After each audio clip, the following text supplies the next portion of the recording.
Job, chapitre 1. Il y avait dans le pays d'Uz un homme qui s'appelait Job. Et cet homme était intègre et droit, il craignait Dieu et se détournait du mal. Il lui naquit 7 fils et 3 filles. Il possédait 7000 brebis, 3000 chameaux, 500 paires de bœufs, 500 ânesses et un très grand nombre de serviteurs.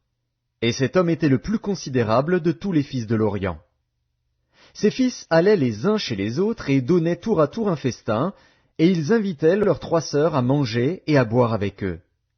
Et quand les jours de festin étaient passés, Job appelait et sanctifiait ses fils, puis il se levait de bon matin et offrait pour chacun d'eux un holocauste, car Job disait, « Peut-être mes fils ont-ils péché et ont-ils offensé Dieu dans leur cœur ?»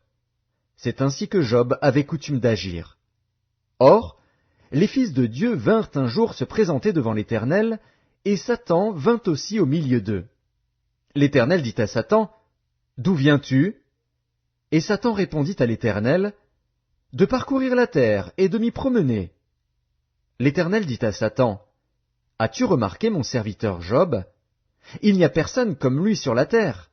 C'est un homme intègre et droit, craignant Dieu et se détournant du mal. » Et Satan répondit à l'Éternel, « Est-ce d'une manière désintéressée que Job craint Dieu? Ne l'as-tu pas protégé, lui, sa maison, et tout ce qui est à lui?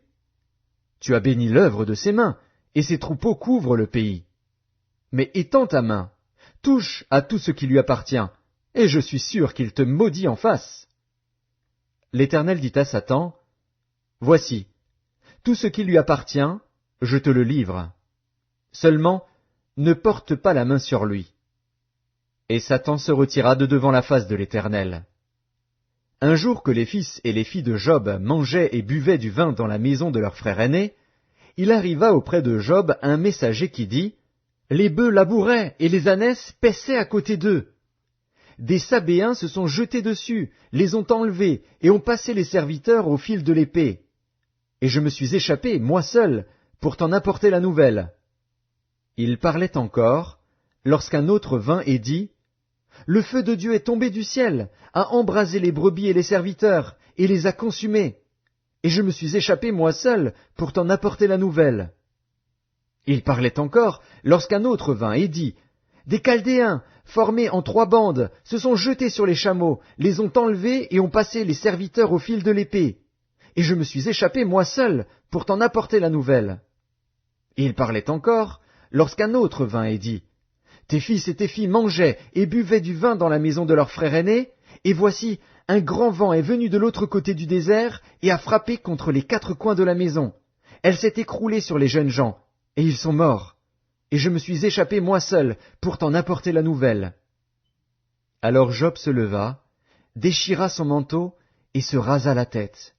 Puis, se jetant par terre, il se prosterna et dit, « Je suis sorti nu du sein de ma mère, et nu je retournerai dans le sein de la terre.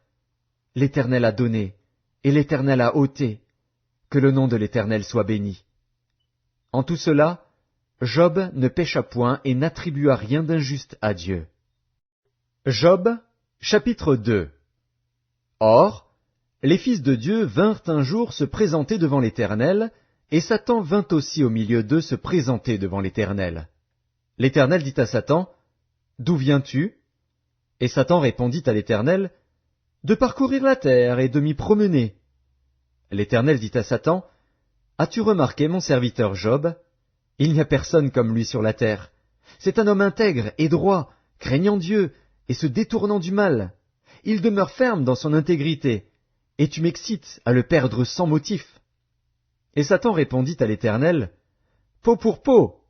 Tout ce que possède un homme, il le donne pour sa vie. Mais étends ta main, touche à ses os et à sa chair, et je suis sûr qu'il te maudit en face. » L'Éternel dit à Satan, « Voici, je te le livre.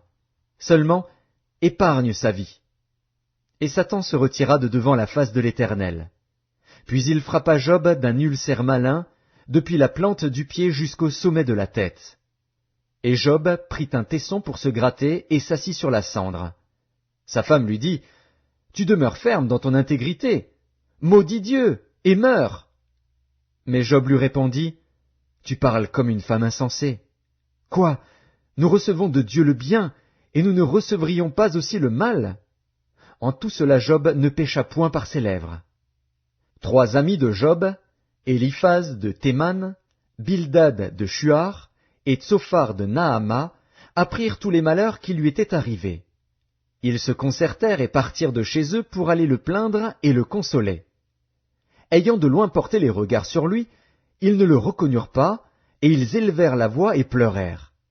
Ils déchirèrent leurs manteaux, et ils jetèrent de la poussière en l'air au-dessus de leur tête. Et ils se tinrent assis à terre auprès de lui 7 jours et 7 nuits, sans lui dire une parole, car ils voyaient combien sa douleur était grande. Job, chapitre 3. Après cela, Job ouvrit la bouche et maudit le jour de sa naissance. Il prit la parole et dit, « Périsse le jour où je suis né, et la nuit qui dit, « Un enfant mâle est conçu !» Ce jour, qu'il se change en ténèbres, que Dieu n'en ait point souci dans le ciel, et que la lumière ne rayonne plus sur lui. Que l'obscurité et l'ombre de la mort s'en emparent, que des nuées établissent leur demeure au-dessus de lui, et que de noirs phénomènes l'épouvantent. Cette nuit, que les ténèbres en fassent leur proie, qu'elles disparaissent de l'année, qu'elles ne soient plus comptées parmi les mois. Que cette nuit devienne stérile, que l'allégresse en soit bannie. Qu'elle soit maudite par ceux qui maudissent les jours, par ceux qui savent exciter le Léviathan. Que les étoiles de son crépuscule s'obscurcissent, qu'elle attende en vain la lumière, et qu'elle ne voie point les paupières de l'aurore. Car elle n'a pas fermé le sein qui me conçut, ni dérobé la souffrance à mes regards. Pourquoi ne suis-je pas mort dans le ventre de ma mère? Pourquoi n'ai-je pas expiré au sortir de ses entrailles? Pourquoi ai-je trouvé des genoux pour me recevoir, et des mamelles pour m'allaiter? Je serai couché maintenant, je serai tranquille, je dormirai, je reposerai, avec les rois et les grands de la terre qui se bâtirent des mausolées, avec les princes qui avaient de l'or, et qui remplirent d'argent leur demeure. Où je n'existerai pas, je serai comme un avorton caché, comme des enfants qui n'ont pas vu la lumière. Là ne s'agitent plus les méchants, et là se reposent ceux qui sont fatigués et sans force. Les captifs sont tous en paix, ils n'entendent pas la voix de l'oppresseur. Le petit et le grand sont là, et l'esclave n'est plus soumis à son maître. Pourquoi donne-t-il la lumière à celui qui souffre, et la vie à ceux qui ont l'amertume dans l'âme, qui espèrent en vain la mort, et qui la convoitent plus qu'un trésor, qui seraient transportés de joie et saisis d'allégresse s'ils trouvaient le tombeau? À l'homme qui ne sait où aller, et que Dieu cerne de toutes parts? Mes soupirs sont ma nourriture, et mes cris se répandent comme l'eau. Ce que je crains, c'est ce qui m'arrive. Ce que je redoute, c'est ce qui m'atteint. Je n'ai ni tranquillité, ni paix, ni repos, et le trouble s'est emparé de moi. Job, chapitre 4. Éliphaz de Théman prit la parole et dit, « Si nous osons ouvrir la bouche, en seras-tu peiné? Mais qui pourrait garder le silence? Voici, tu as souvent enseigné les autres, tu as fortifié les mains languissantes, tes paroles ont relevé ceux qui chancelaient, tu as affermi les genoux qui pliaient. Et maintenant qu'il s'agit de toi, tu faiblis. Maintenant que tu es atteint, tu te troubles. Ta crainte de Dieu n'est-elle pas ton soutien? Ton espérance, n'est-ce pas ton intégrité? Cherche dans ton souvenir. Quel est l'innocent qui a péri? Quels sont les justes qui ont été exterminés? Pour moi, je l'ai vu, ceux qui labourent l'iniquité et qui sèment l'injustice en moissonnent les fruits. Ils périssent par le souffle de Dieu, ils sont consumés par le vent de sa colère, le rugissement des lions prend fin, les dents des lionceaux sont brisées, le lion périt faute de proie, et les petits de la lionne se dispersent. Une parole est arrivée furtivement jusqu'à moi, et mon oreille en a recueilli les sons légers. Au moment où les visions de la nuit agitent la pensée, quand les hommes sont livrés à un profond sommeil, je fus saisi de frayeur et d'épouvante, et tous mes os tremblèrent. Un esprit passa près de moi. Tous mes cheveux se hérissèrent.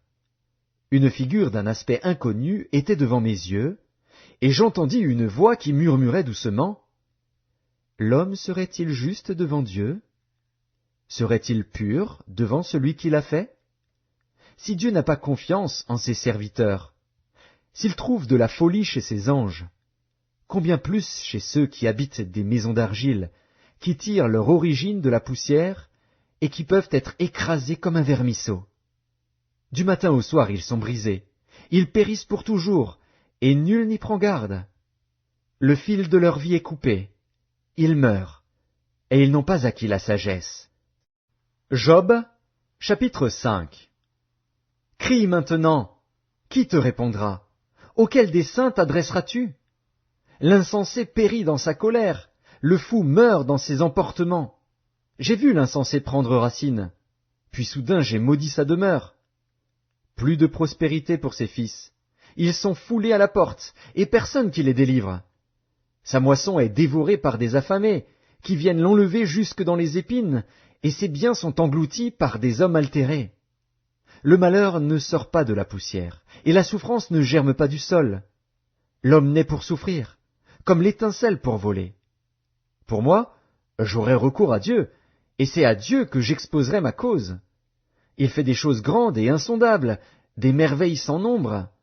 Il répand la pluie sur la terre, et envoie l'eau sur les campagnes. Il relève les humbles, et délivre les affligés. Il anéantit les projets des hommes rusés, et leurs mains ne peuvent les accomplir. Il prend les sages dans leur propre ruse, et les desseins des hommes artificieux sont renversés. Il rencontre les ténèbres au milieu du jour, il tâtonne en plein midi comme dans la nuit. Ainsi Dieu protège le faible contre leurs menaces, et le sauve de la main des puissants. Et l'espérance soutient le malheureux, mais l'iniquité ferme la bouche. Heureux l'homme que Dieu châtie. Ne méprise pas la correction du Tout-Puissant. Il fait la plaie, et il la bande. Il blesse, et sa main guérit. 6 fois il te délivrera de l'angoisse, et 7 fois le mal ne t'atteindra pas. Il te sauvera de la mort pendant la famine, et des coups de glaive pendant la guerre. Tu seras à l'abri du fléau de la langue, tu seras sans crainte quand viendra la dévastation. Tu te riras de la dévastation comme de la famine, et tu n'auras pas à redouter les bêtes de la terre. Car tu feras alliance avec les pierres des champs, et les bêtes de la terre seront en paix avec toi.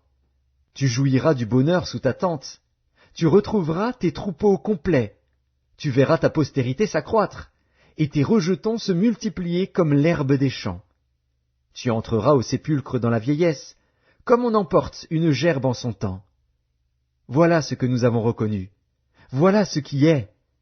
À toi d'entendre et de mettre à profit. Job, chapitre 6. Job prit la parole et dit: Oh, s'il était possible de peser ma douleur, et si toutes mes calamités étaient sur la balance, elles seraient plus pesantes que le sable de la mer. Voilà pourquoi mes paroles vont jusqu'à la folie, car les flèches du Tout-Puissant m'ont percé, et mon âme en suce le venin.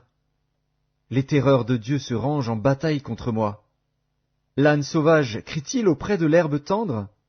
Le bœuf mugit-il auprès de son fourrage? Peut-on manger ce qui est fade et sans sel? Y a-t-il de la saveur dans le blanc d'un œuf? Ce que je voudrais ne pas toucher, c'est là ma nourriture, si dégoûtante soit-elle. Puisse mon vœu s'accomplir, et Dieu veuille réaliser mon espérance. Qu'il plaise à Dieu de m'écraser, qu'il étende sa main et qu'il m'achève. Il me restera du moins une consolation, une joie dans les maux dont il m'accable. Jamais je n'ai transgressé les ordres du Saint. Pourquoi espérer quand je n'ai plus de force? Pourquoi attendre quand ma fin est certaine? Ma force est-elle une force de pierre? Mon corps est-il d'airain? Ne suis-je pas sans ressources, et le salut n'est-il pas loin de moi? Celui qui souffre a droit à la compassion de son ami, même quand il abandonnerait la crainte du Tout-Puissant. Mes frères sont perfides comme un torrent, comme le lit des torrents qui disparaissent.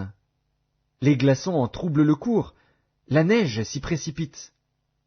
Viennent les chaleurs, et ils tarissent, les feux du soleil, et leur lit demeure à sec. Les caravanes se détournent de leur chemin, s'enfoncent dans le désert, et périssent. Les caravanes de Théma fixent le regard. Les voyageurs de Séba sont pleins d'espoir. Ils sont honteux d'avoir eu confiance. Ils restent confondus quand ils arrivent. Ainsi, vous êtes comme si vous n'existiez pas. Vous voyez mon angoisse, et vous en avez horreur.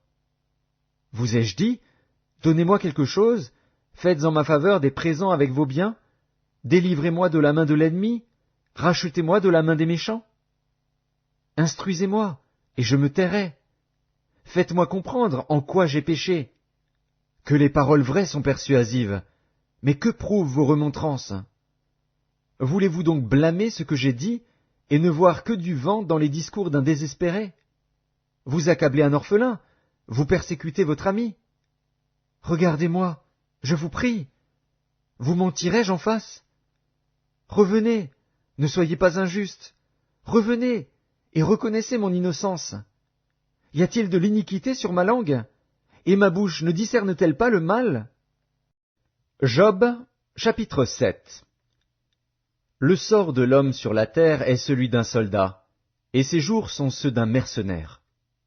Comme l'esclave soupire après l'ombre, comme l'ouvrier attend son salaire, ainsi j'ai pour partage des mois de douleur, j'ai pour mon lot des nuits de souffrance. Je me couche, et je dis, quand me lèverai-je? Quand finira la nuit? Et je suis rassasié d'agitation jusqu'au point du jour.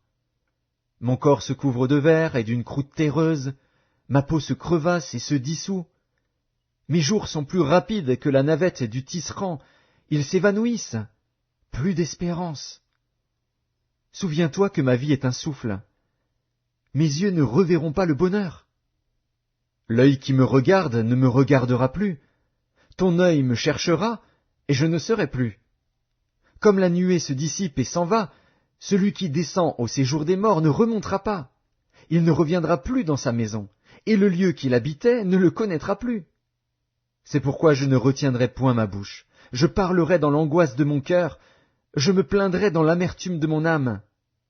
Suis-je une mer, ou un monstre marin, pour que tu établisses tes gardes autour de moi?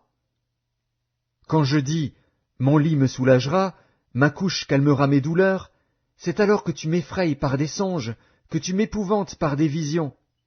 Ah! Je voudrais être étranglé, je voudrais la mort plutôt que ces eaux. Je les méprise. Je ne vivrai pas toujours. Laisse-moi, car ma vie n'est qu'un souffle. Qu'est-ce que l'homme, pour que tu en fasses tant de cas, pour que tu daignes prendre garde à lui, pour que tu le visites tous les matins, pour que tu l'éprouves à tous les instants? Quand cesseras-tu d'avoir le regard sur moi? Quand me laisseras-tu le temps d'avaler ma salive? Si j'ai péché, qu'ai-je pu te faire, gardien des hommes? Pourquoi me mettre en butte à tes traits? Pourquoi me rendre à charge à moi-même? Que ne pardonnes-tu mon péché, et que n'oublies-tu mon iniquité? Car je vais me coucher dans la poussière.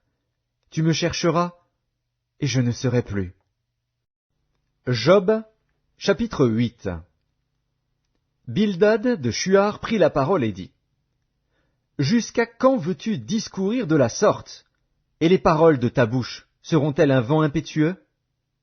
Dieu renverserait-il le droit? Le Tout-Puissant renverserait-il la justice? Si tes fils ont péché contre lui, il les a livrés à leurs péchés. Mais toi, si tu as recours à Dieu, si tu implores le Tout-Puissant, si tu es juste et droit, certainement alors il veillera sur toi, et rendra le bonheur à ton innocente demeure. Ton ancienne prospérité semblera peu de chose, celle qui t'est réservée sera bien plus grande. Interroge ceux des générations passées, sois attentif à l'expérience de leur père. Car nous sommes d'hier, et nous ne savons rien, nos jours sur la terre ne sont qu'une ombre. Ils t'instruiront, ils te parleront, ils tireront de leur cœur ces sentences. Le jonc croît-il sans marais? Le roseau croît-il sans humidité? Encore vert et sans qu'on le coupe, il sèche plus vite que toutes les herbes. Ainsi arrive-t-il à tous ceux qui oublient Dieu, et l'espérance de l'impie périra. Son assurance est brisée, son soutien est une toile d'araignée. Il s'appuie sur sa maison, et elle n'est pas ferme. Il s'y cramponne, et elle ne résiste pas. Dans toute sa vigueur, en plein soleil, il étend ses rameaux sur son jardin. Il entrelace ses racines parmi les pierres, il pénètre jusque dans les murailles. L'arrache-t-on du lieu qu'il occupe? Ce lieu le renie. Je ne t'ai point connu.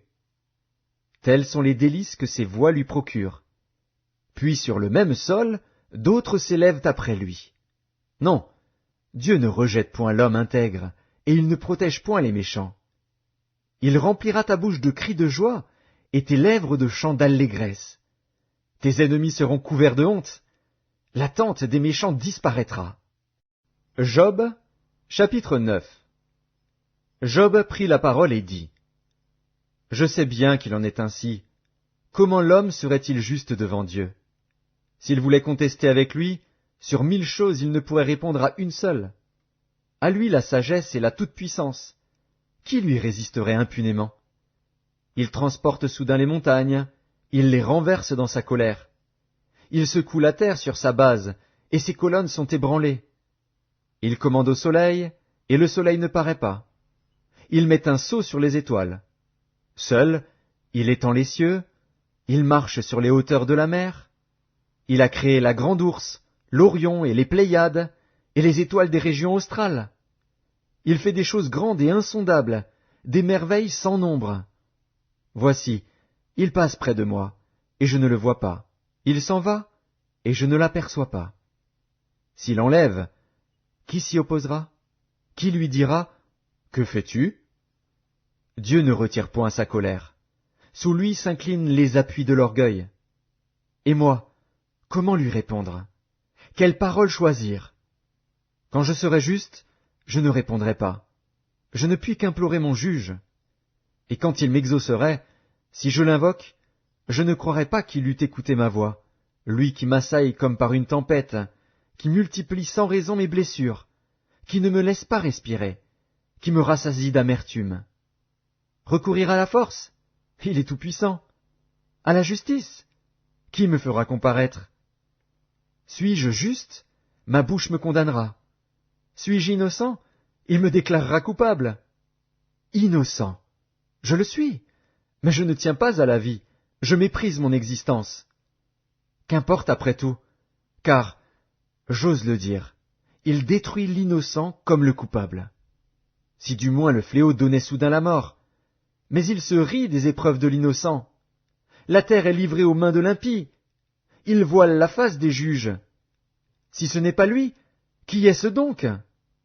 Mes jours sont plus rapides qu'un courrier. Il fuit sans avoir vu le bonheur. Il passe comme les navires de jonc, comme l'aigle qui fond sur sa proie. Si je dis, je veux oublier mes souffrances, laisser ma tristesse, reprendre courage, je suis effrayé de toutes mes douleurs. Je sais que tu ne me tiendras pas pour innocent. Je serai jugé coupable. Pourquoi me fatiguer en vain? Quand je me laverai dans la neige, quand je purifierai mes mains avec du savon, tu me plongerais dans la fange, et mes vêtements m'auraient en horreur. Il n'est pas un homme comme moi, pour que je lui réponde, pour que nous allions ensemble en justice. Il n'y a pas entre nous d'arbitre qui pose sa main sur nous deux. Qu'il retire sa verge de dessus moi, que ces terreurs ne me troublent plus. Alors je parlerai et je ne le craindrai pas. Autrement, je ne suis point à moi-même. Job, chapitre 10. Mon âme est dégoûtée de la vie. Je donnerai cours à ma plainte. Je parlerai dans l'amertume de mon âme.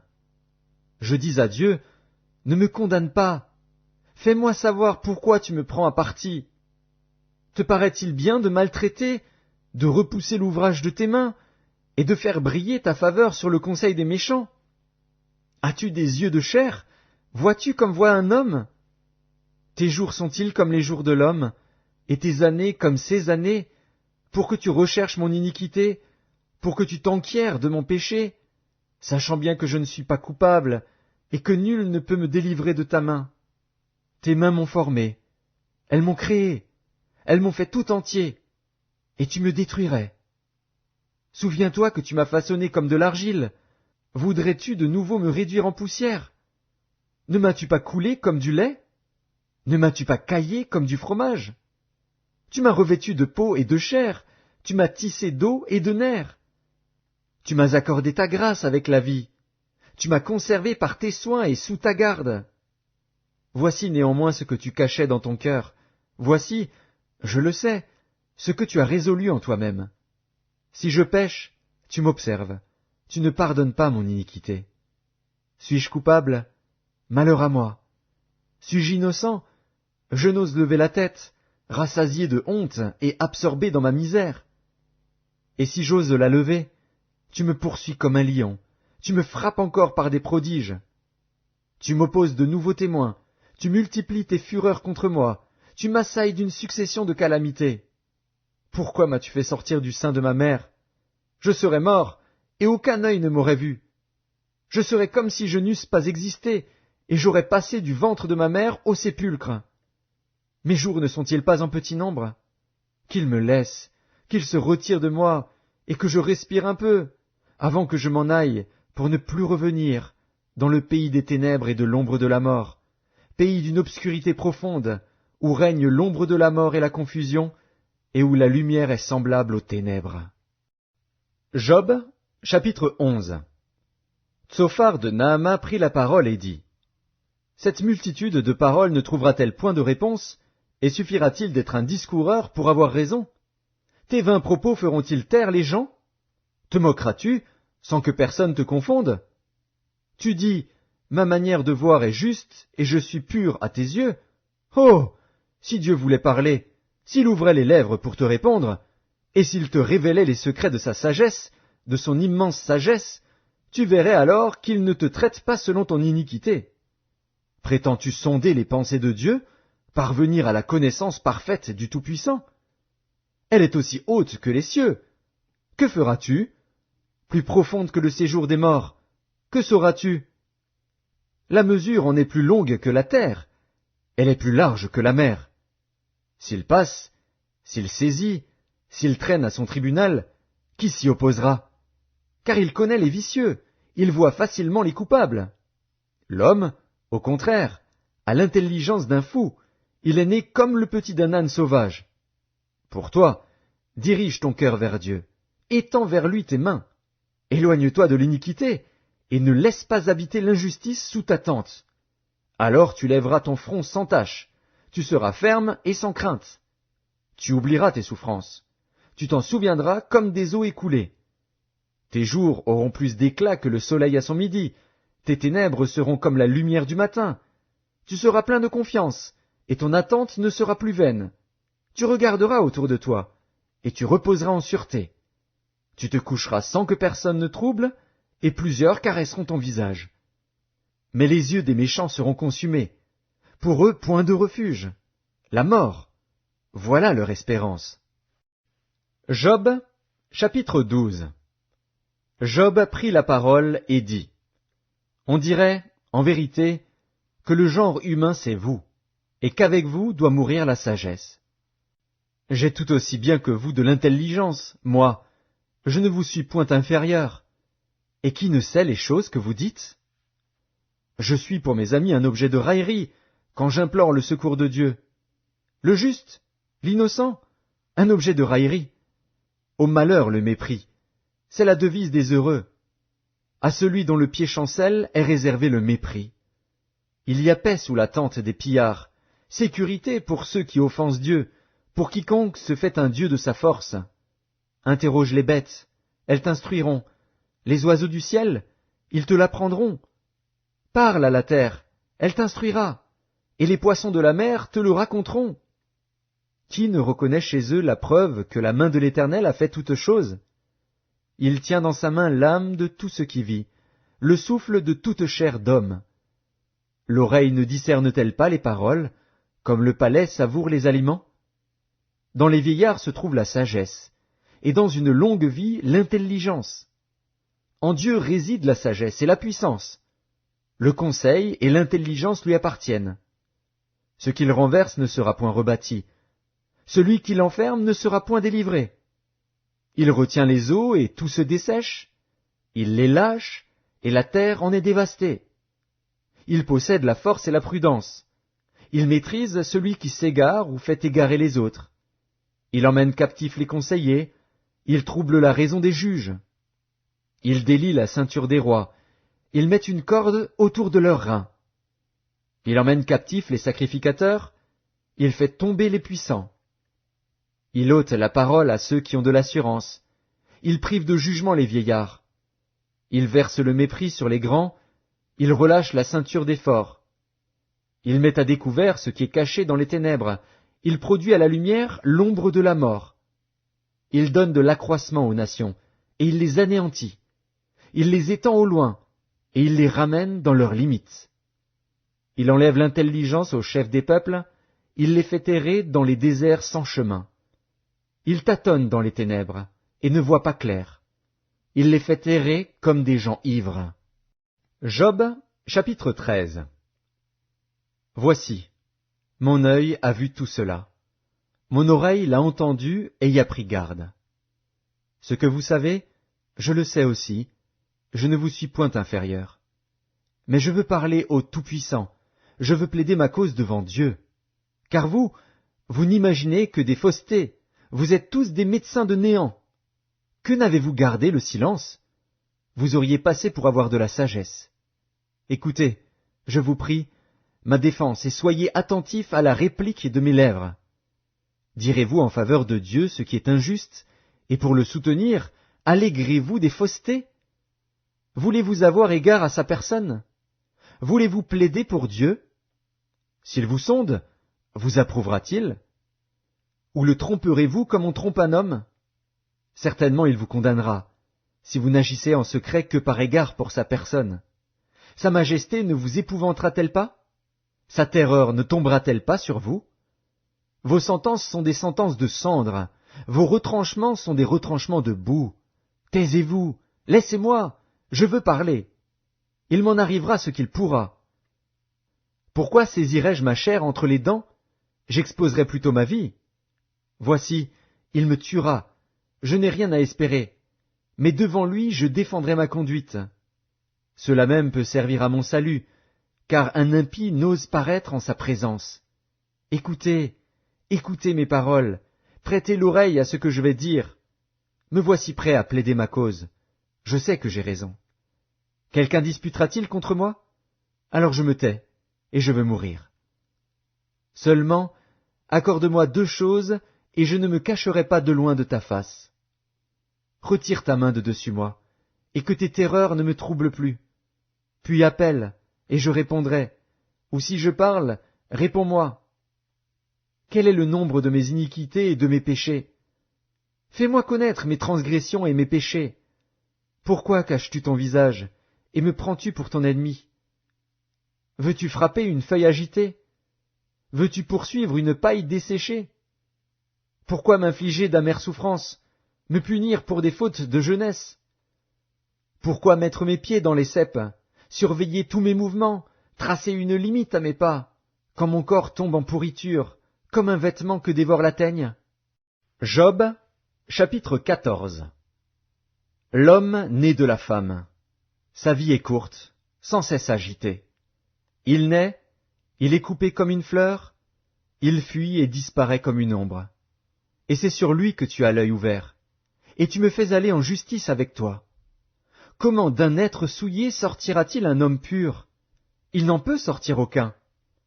Si ses jours sont fixés, si tu as compté ses mois, si tu en as marqué le terme qu'il ne saurait franchir, détourne de lui les regards, et donne-lui du relâche, pour qu'il ait au moins la joie du mercenaire à la fin de sa journée. Un arbre a de l'espérance.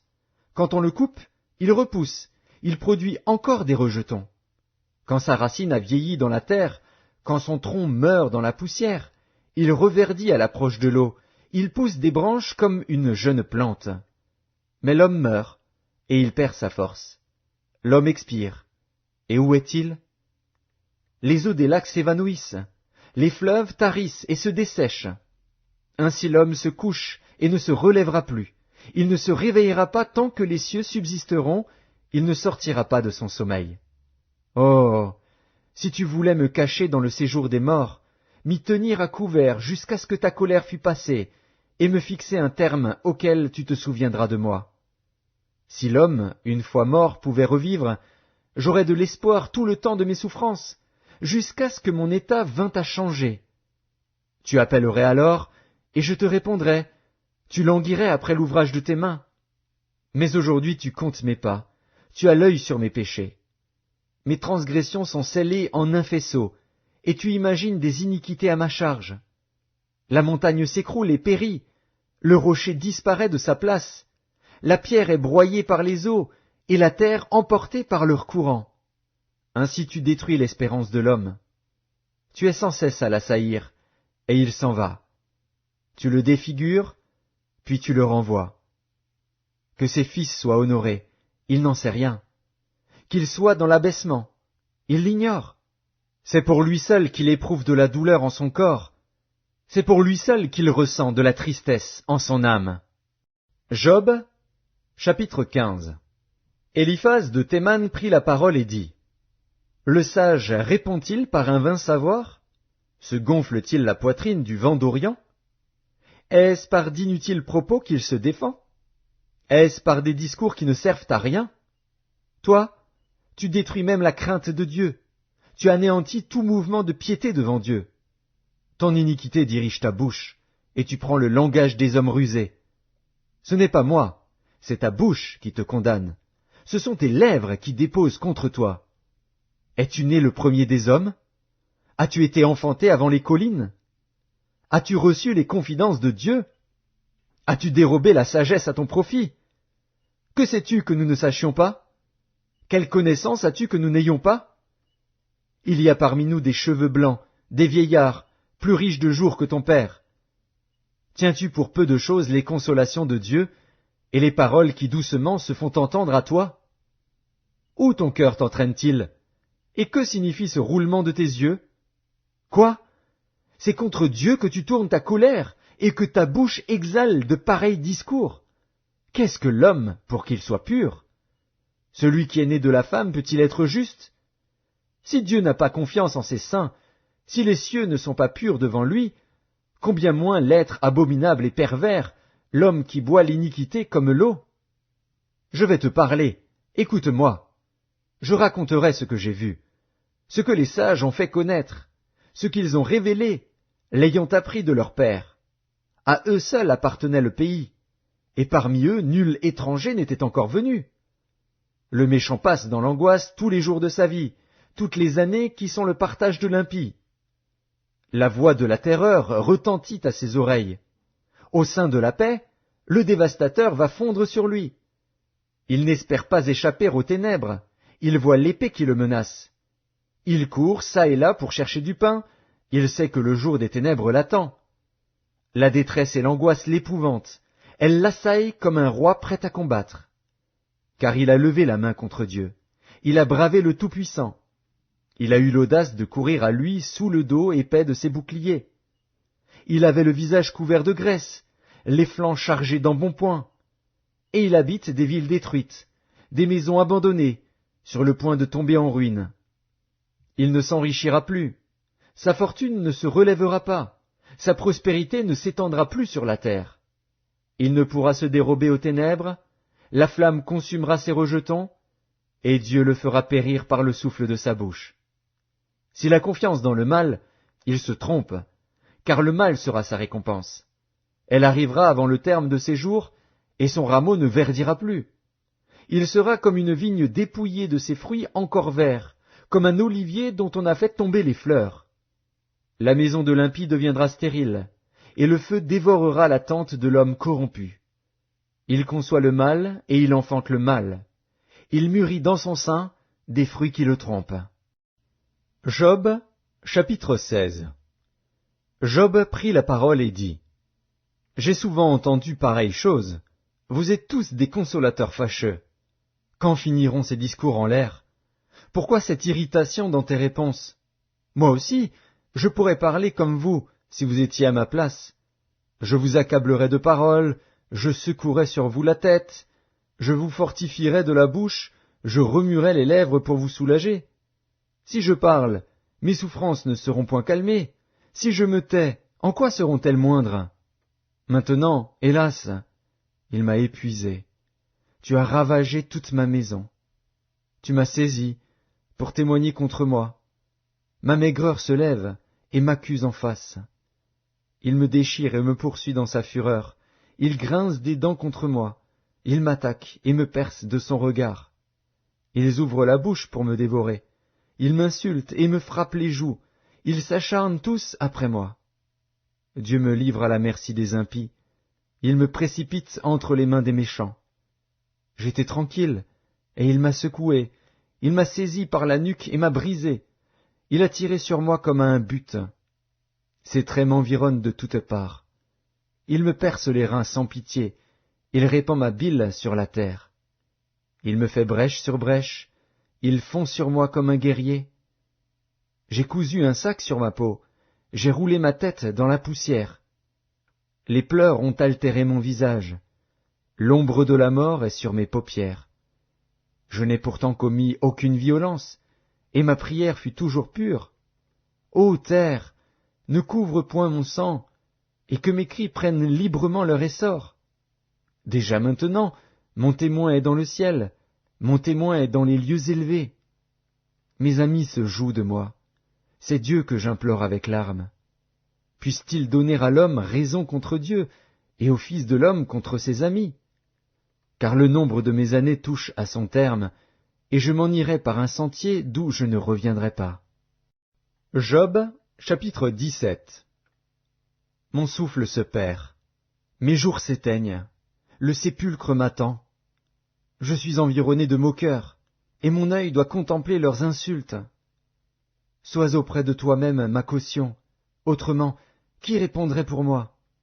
Car tu as fermé leur cœur à l'intelligence, aussi ne les laisseras-tu pas triompher. On invite ses amis au partage du butin, et l'on a des enfants dont les yeux se consument.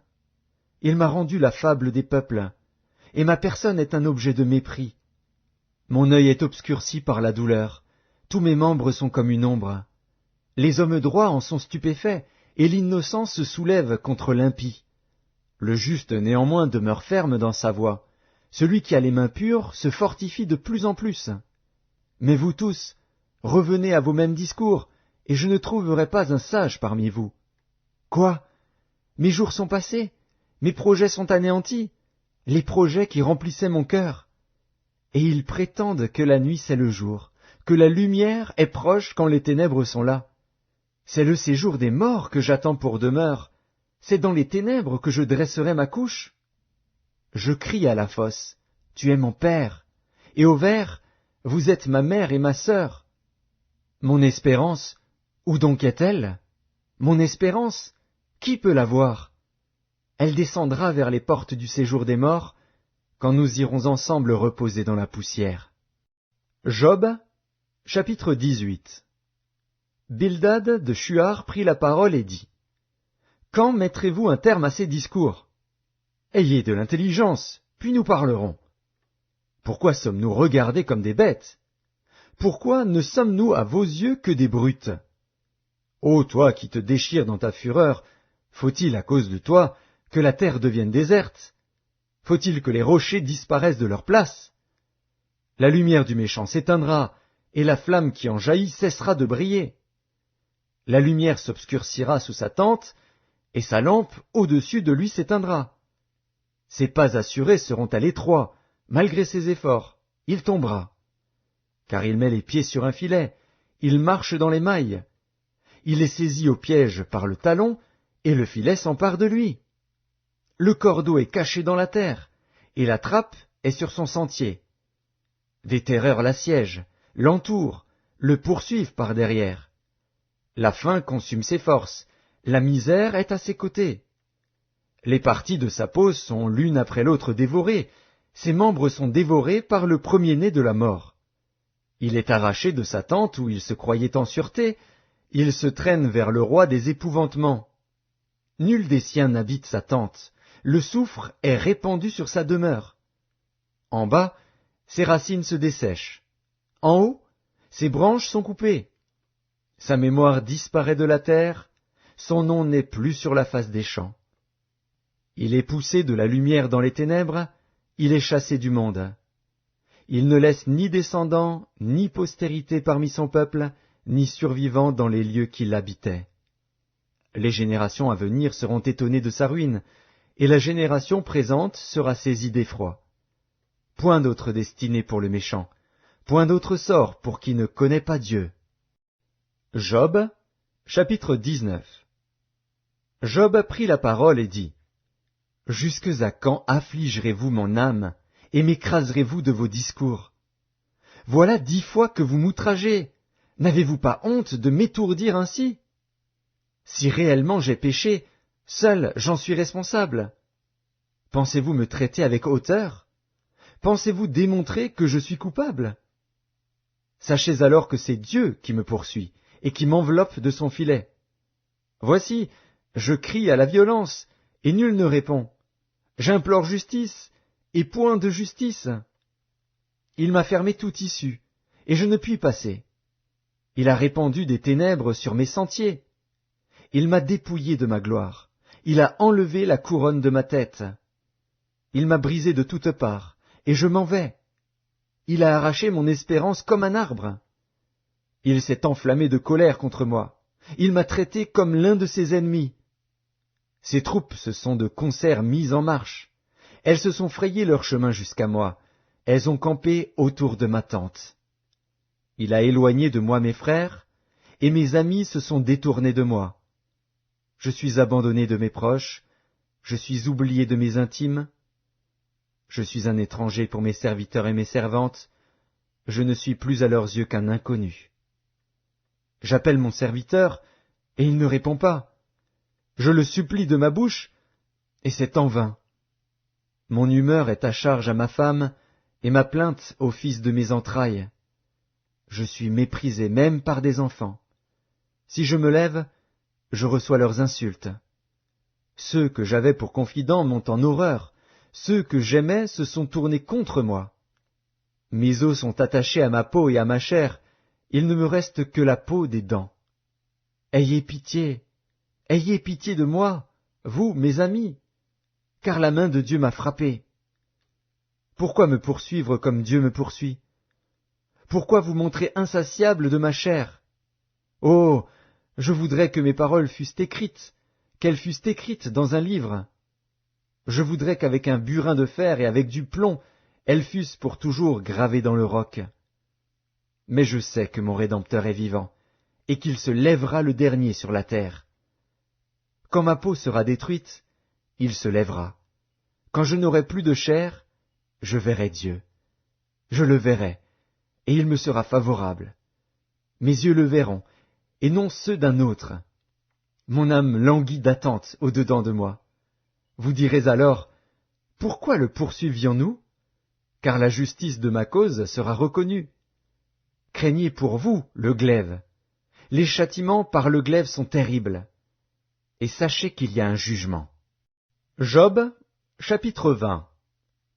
Tsophar de Naama prit la parole et dit, mes pensées me forcent à répondre, et mon agitation ne peut se contenir.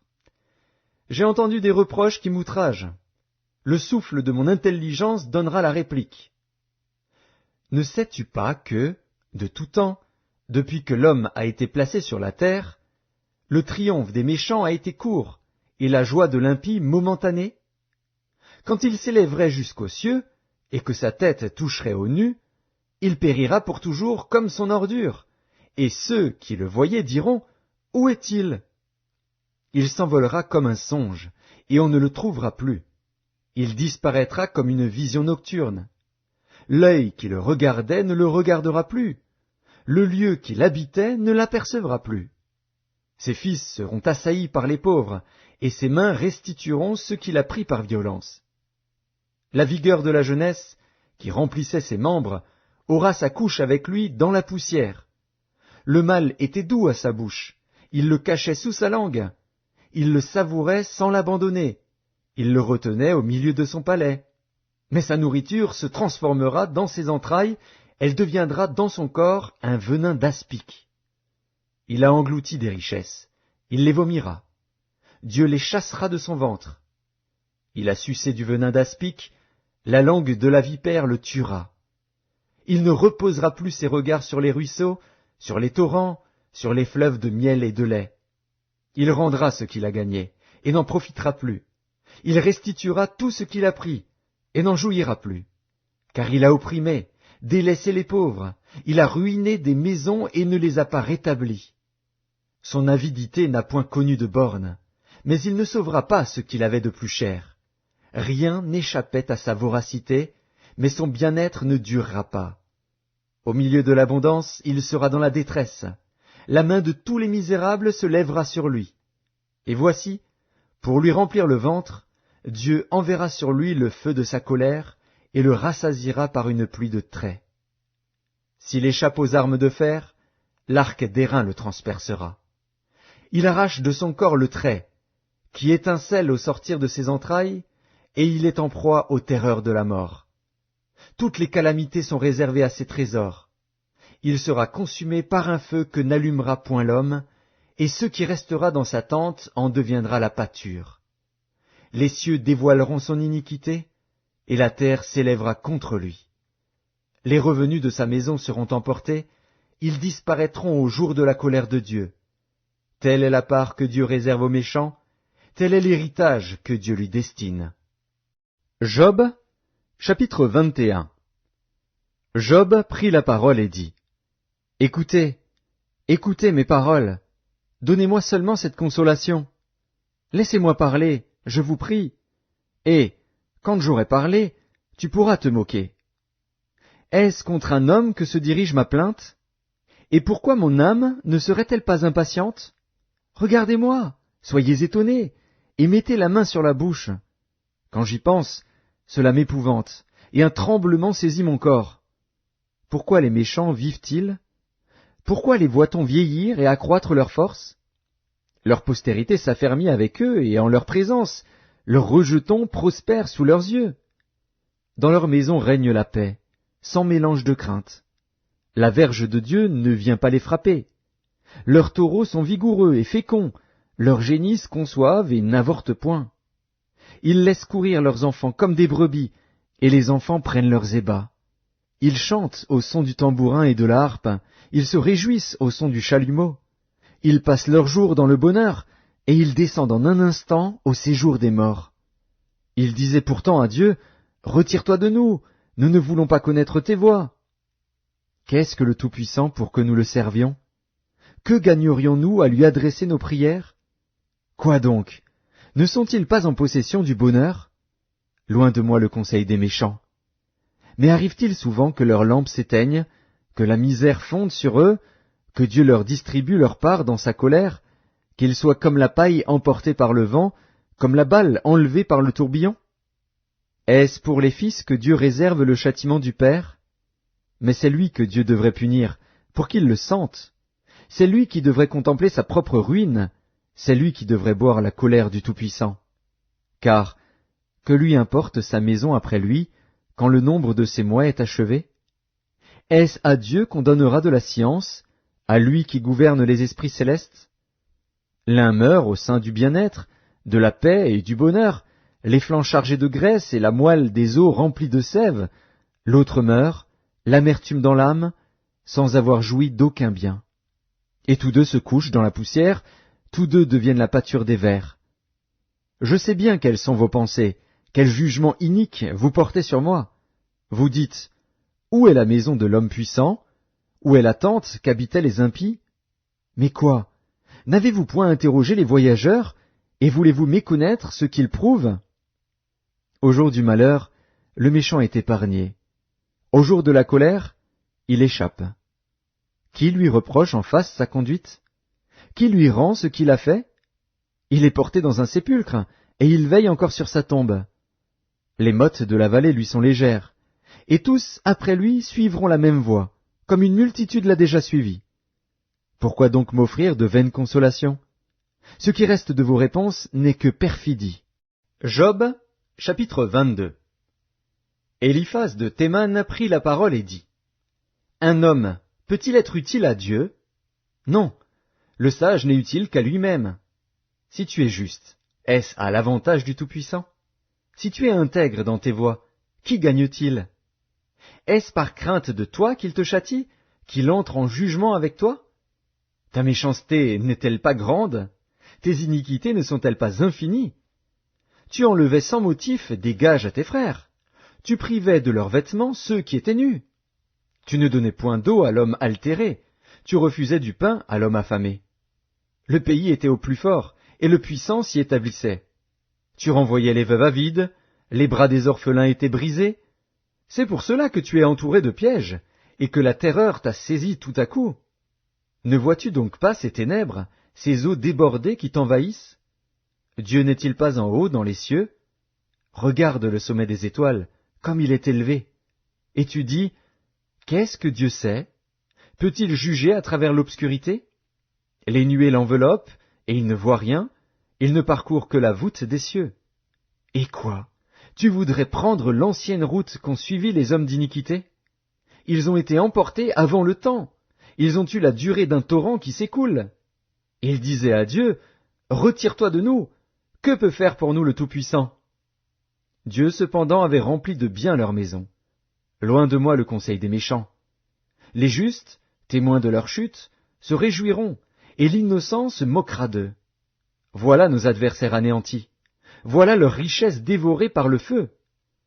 Attache-toi donc à Dieu, et tu auras la paix. Tu jouiras ainsi du bonheur. Reçois de sa bouche l'instruction, et mets dans ton cœur ses paroles. Tu seras rétabli, si tu reviens au Tout-Puissant, si tu éloignes l'iniquité de ta tente. Jette l'or dans la poussière, l'or d'Ophir parmi les cailloux des torrents. Et le Tout-Puissant sera ton or, ton argent, ta richesse. Alors tu feras du Tout-Puissant tes délices. Tu élèveras vers Dieu ta face. Tu le prieras, et il t'exaucera, et tu accompliras tes vœux. À tes résolutions répondra le succès. Sur tes sentiers brillera la lumière. Vienne l'humiliation. Tu prieras pour ton relèvement. Dieu secourt celui dont le regard est abattu.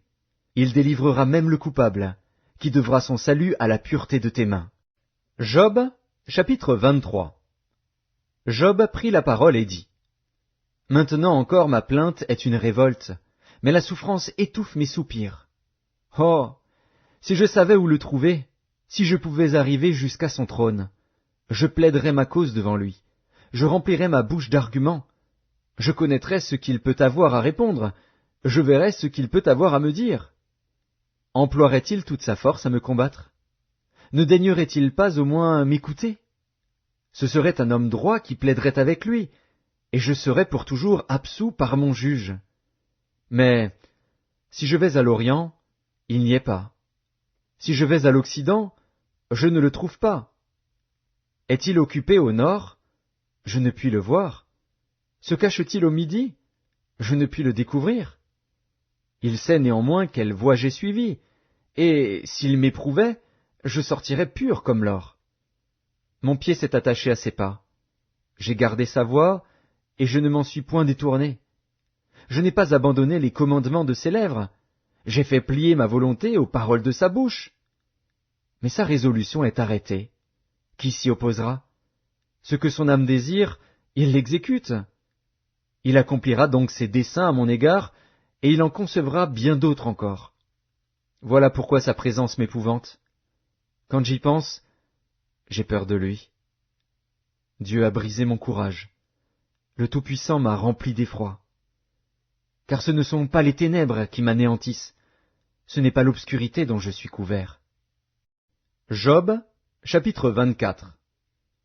Pourquoi le Tout-Puissant ne met-il pas des temps en réserve, et pourquoi ceux qui le connaissent ne voient-ils pas ses jours? On déplace les bornes, on vole des troupeaux, et on les fait paître. On enlève l'âne de l'orphelin, on prend pour gage le bœuf de la veuve, on repousse du chemin les indigents, on force tous les malheureux du pays à se cacher. Et voici, comme les ânes sauvages du désert, ils sortent le matin pour chercher de la nourriture, ils n'ont que le désert pour trouver le pain de leurs enfants. Ils coupent le fourrage qui reste dans les champs, ils grappillent dans la vigne de l'impie. Ils passent la nuit dans la nudité, sans vêtements, sans couverture contre le froid. Ils sont percés par la pluie des montagnes, et ils embrassent les rochers comme unique refuge. On arrache l'orphelin à la mamelle, on prend des gages sur le pauvre. Ils vont tout nus, sans vêtements. Ils sont affamés, et ils portent les gerbes. Dans les enclos de l'impie, ils font de l'huile, ils foulent le pressoir, et ils ont soif. Dans les villes s'exhalent les soupirs des mourants, l'âme des blessés jette des cris, et Dieu ne prend pas garde à ces infamies. D'autres sont ennemis de la lumière, ils n'en connaissent pas les voies, ils n'en pratiquent pas les sentiers.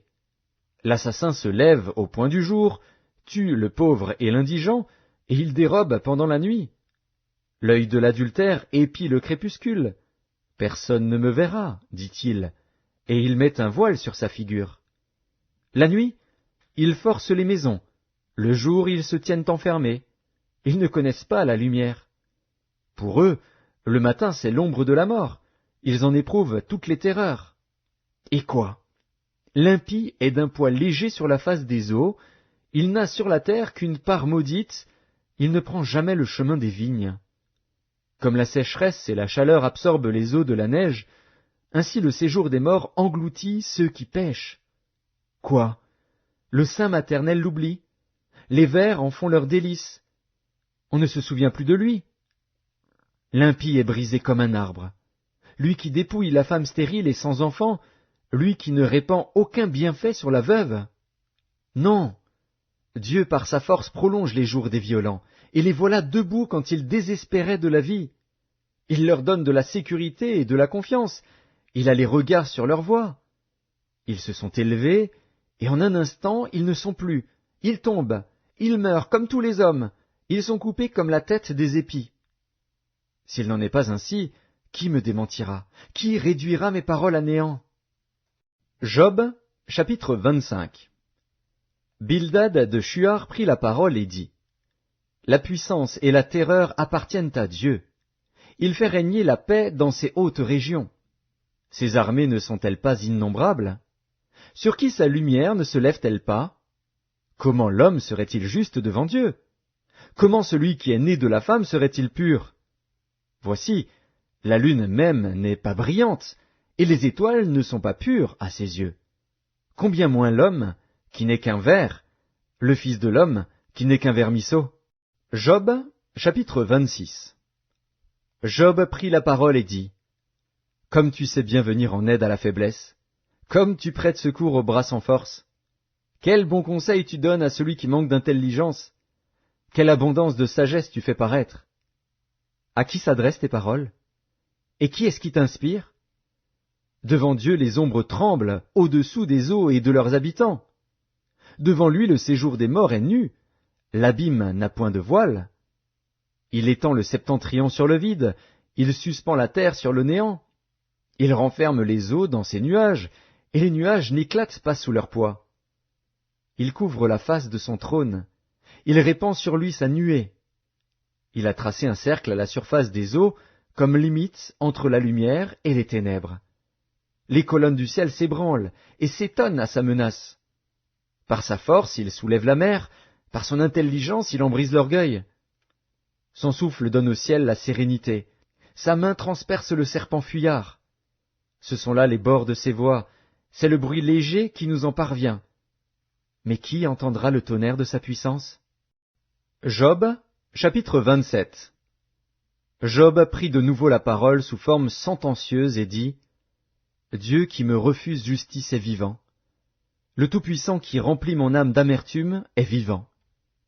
Aussi longtemps que j'aurai ma respiration, et que le souffle de Dieu sera dans mes narines, mes lèvres ne prononceront rien d'injuste, ma langue ne dira rien de faux. Loin de moi la pensée de vous donner raison. Jusqu'à mon dernier soupir je défendrai mon innocence. Je tiens à me justifier, et je ne faiblirai pas. Mon cœur ne me fait de reproches sur aucun de mes jours. Que mon ennemi soit comme le méchant, et mon adversaire comme l'impie. Quelle espérance reste-t-il à l'impie quand Dieu coupe le fil de sa vie, quand il lui retire son âme? Est-ce que Dieu écoute ses cris quand l'angoisse vient l'assaillir? Fait-il du Tout-Puissant ses délices? Adresse-t-il en tout temps ses prières à Dieu? Je vous enseignerai les voies de Dieu. Je ne vous cacherai pas les desseins du Tout-Puissant. Mais vous les connaissez, et vous êtes d'accord.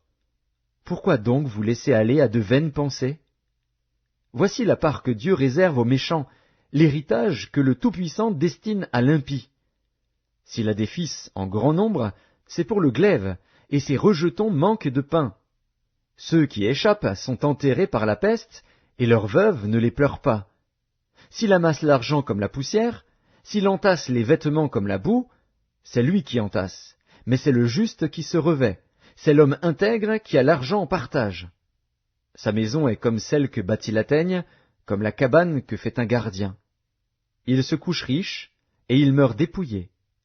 Il ouvre les yeux, et tout a disparu. Les terreurs le surprennent comme des eaux. Un tourbillon l'enlève au milieu de la nuit.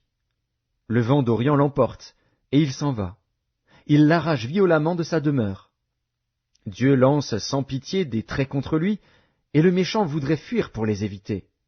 On bat des mains à sa chute, et on le siffle à son départ. Job, chapitre 28. Il y a pour l'argent une mine d'où on le fait sortir, et pour l'or un lieu d'où on l'extrait pour l'affiner. Le fer se tire de la poussière, et la pierre se fond pour produire l'airain. L'homme fait cesser les ténèbres, il explore, jusque dans les endroits les plus profonds, les pierres cachées dans l'obscurité et dans l'ombre de la mort. Il creuse un puits loin des lieux habités, ses pieds ne lui sont plus en aide, et il est suspendu, balancé, loin des humains. La terre, d'où sort le pain, est bouleversée dans ses entrailles comme par le feu. Ces pierres contiennent du saphir, et l'on y trouve de la poudre d'or. L'oiseau de proie n'en connaît pas le sentier, l'œil du vautour ne l'a point aperçu. Les plus fiers animaux ne l'ont point foulé, le lion n'y a jamais passé. L'homme porte sa main sur le roc, il renverse les montagnes depuis la racine. Il ouvre des tranchées dans les rochers, et son œil contemple tout ce qu'il y a de précieux. Il arrête l'écoulement des eaux, et il produit à la lumière ce qui est caché. Mais la sagesse, où se trouve-t-elle? Où est la demeure de l'intelligence? L'homme n'en connaît point le prix. Elle ne se trouve pas dans la terre des vivants. L'abîme dit, elle n'est point en moi, et la mer dit, elle n'est point en moi. Elle ne se donne pas contre de l'or pur, elle ne s'achète pas au poids de l'argent. Elle ne se pèse pas contre l'or d'Ophir, ni contre le précieux onyx, ni contre le saphir. Elle ne peut se comparer à l'or ni au verre, elle ne peut s'échanger pour un vase d'or fin. Le corail et le cristal ne sont rien auprès d'elle. La sagesse vaut plus que les perles. La topaze d'Éthiopie n'est point son égale, et l'or pur n'entre pas en balance avec elle. D'où vient donc la sagesse? Où est la demeure de l'intelligence? Elle est cachée aux yeux de tout vivant, elle est cachée aux oiseaux du ciel. Le gouffre et la mort disent, nous en avons entendu parler. C'est Dieu qui en sait le chemin, c'est lui qui en connaît la demeure. Car il voit jusqu'aux extrémités de la terre, il aperçoit tout sous les cieux.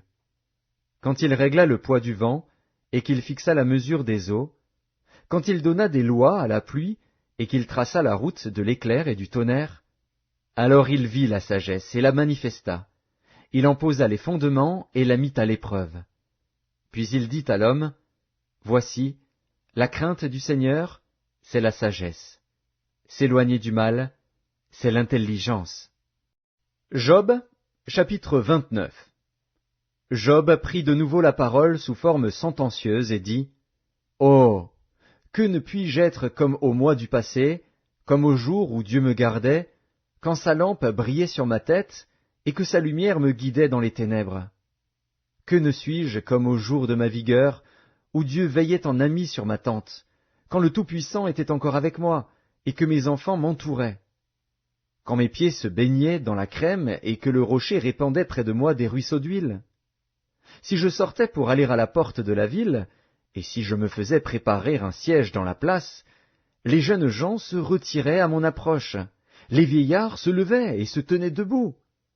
Les princes arrêtaient leur discours et mettaient la main sur leur bouche. La voix des chefs se taisait, et leur langue s'attachait à leur palais. L'oreille qui m'entendait me disait heureux, l'œil qui me voyait me rendait témoignage, car je sauvais le pauvre qui implorait du secours, et l'orphelin qui manquait d'appui. La bénédiction du malheureux venait sur moi. Je remplissais de joie le cœur de la veuve. Je me revêtais de la justice et je lui servais de vêtements. J'avais ma droiture pour manteau et pour turban.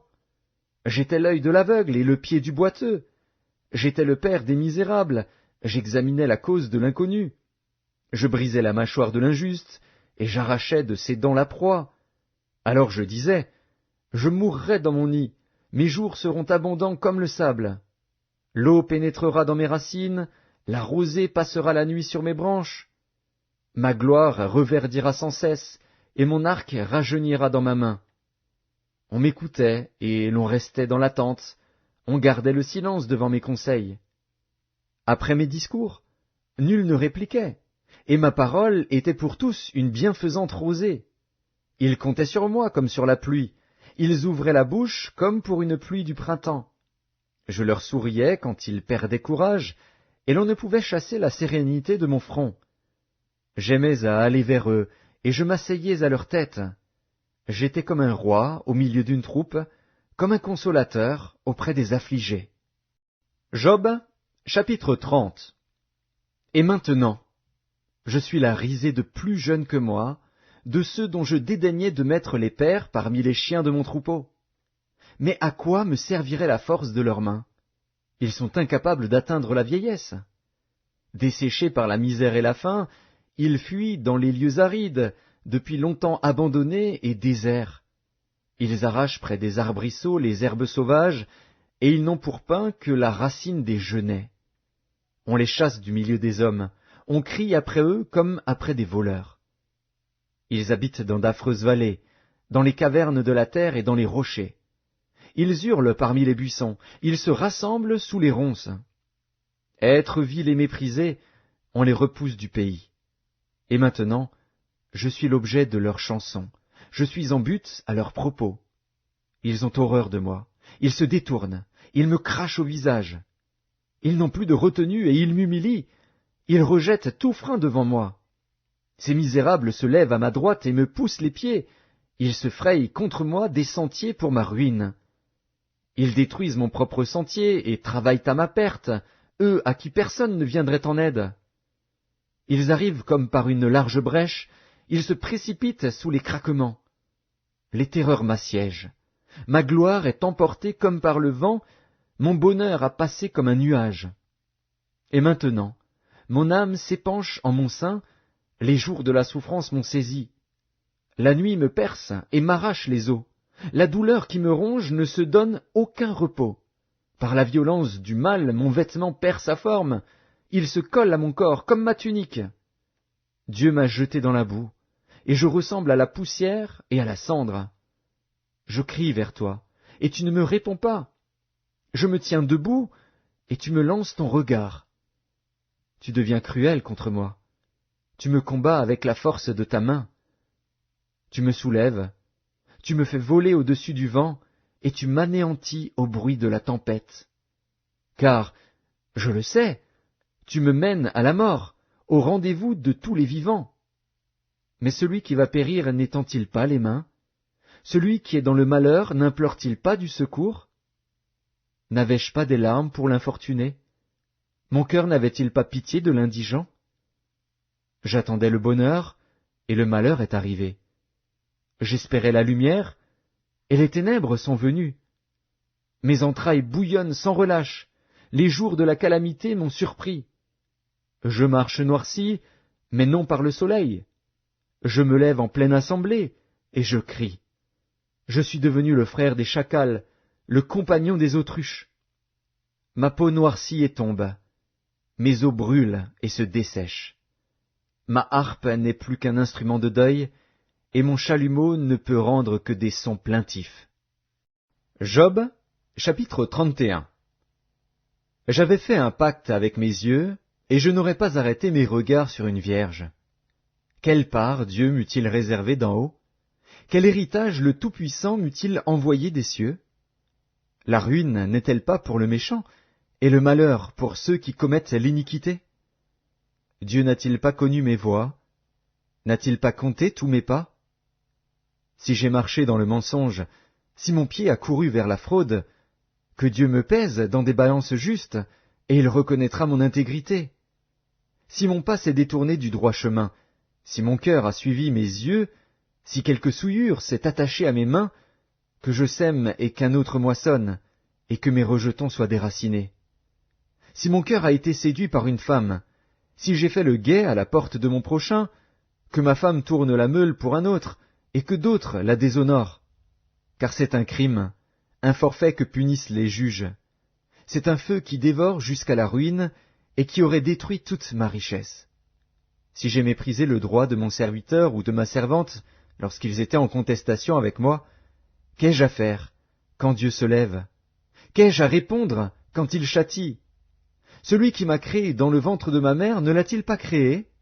Le même Dieu ne nous a-t-il pas formés dans le sein maternel?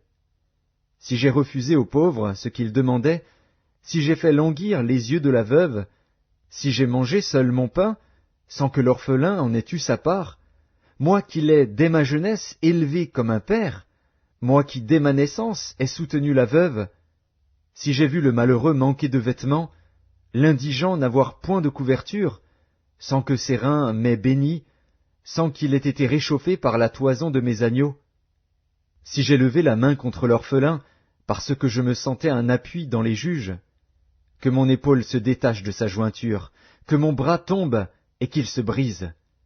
Car les châtiments de Dieu m'épouvantent, et je ne puis rien devant sa majesté.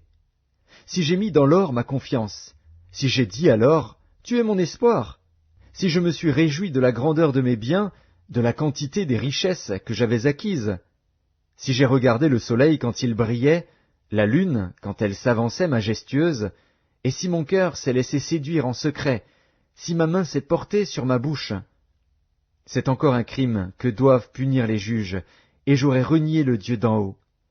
Si j'ai été joyeux du malheur de mon ennemi, si j'ai sauté d'allégresse quand les revers l'ont atteint, moi qui n'ai pas permis à ma langue de pécher, de demander sa mort avec imprécation, si les gens de ma tente ne disaient pas « Où est celui qui n'a pas été rassasié de sa viande ?» Si l'étranger passait la nuit dehors, si je n'ouvrais pas ma porte aux voyageurs, si, comme les hommes, j'ai caché mes transgressions et renfermé mes iniquités dans mon sein, parce que j'avais peur de la multitude, parce que je craignais le mépris des familles, me tenant à l'écart et n'osant franchir ma porte, oh, qui me fera trouver quelqu'un qui m'écoute? Voilà ma défense toute signée, que le Tout-Puissant me réponde. Qui me donnera la plainte écrite par mon adversaire? Je porterai son écrit sur mon épaule, je l'attacherai sur mon front comme une couronne. Je lui rendrai compte de tous mes pas, je m'approcherai de lui comme un prince. Si ma terre crie contre moi, et que ses sillons versent des larmes, si j'en ai mangé le produit sans l'avoir payé, et que j'ai attristé l'âme de ses anciens maîtres, qu'il y croisse des épines au lieu de froment, et de l'ivraie au lieu de l'orge. Fin des paroles de Job. Job, chapitre 32. Ces trois hommes cessèrent de répondre à Job, parce qu'ils se regardaient comme justes. Alors s'enflamma de colère Élihu, fils de Barakil, de Buz, de la famille de Ram. Sa colère s'enflamma contre Job, parce qu'il se disait juste devant Dieu. Et sa colère s'enflamma contre ses trois amis, parce qu'ils ne trouvaient rien à répondre, et que néanmoins ils condamnaient Job. Comme ils étaient plus âgés que lui, Élihu avait attendu jusqu'à ce moment pour parler à Job. Mais, voyant qu'il n'y avait plus de réponse dans la bouche de ces trois hommes, Élihu s'enflamma de colère. Et Élihu, fils de Barakil de Buz, prit la parole et dit, « Je suis jeune, et vous êtes des vieillards. C'est pourquoi j'ai craint, j'ai redouté de vous faire connaître mon sentiment. Je disais en moi-même, les jours parleront, le grand nombre des années enseignera la sagesse. Mais en réalité, dans l'homme, c'est l'esprit, le souffle du Tout-Puissant, qui donne l'intelligence. Ce n'est pas l'âge qui procure la sagesse, ce n'est pas la vieillesse qui rend capable de juger. Voilà pourquoi je dis, écoute, moi aussi j'exposerai ma pensée. J'ai attendu la fin de vos discours, j'ai suivi vos raisonnements, votre examen des paroles de Job. Je vous ai donné toute mon attention, et voici, aucun de vous ne l'a convaincu, aucun n'a réfuté ses paroles. Ne dites pas cependant, en lui nous avons trouvé la sagesse. C'est Dieu qui peut le confondre, ce n'est pas un homme. Il ne s'est pas adressé directement à moi, aussi lui répondrai-je tout autrement que vous. Ils ont peur, ils ne répondent plus, ils ont la parole coupée. J'ai attendu qu'ils eussent fini leur discours, qu'ils s'arrêtassent et ne sussent que répliquer. À mon tour, je veux répondre aussi, je veux dire aussi ce que je pense, car je suis plein de paroles, l'esprit me presse au-dedans de moi. Mon intérieur est comme un vin qui n'a pas d'issue, comme des outres neuves qui vont éclater. Je parlerai pour respirer à l'aise, j'ouvrirai mes lèvres et je répondrai. Je n'aurai point égard à l'apparence, et je ne flatterai personne, car je ne sais pas flatter.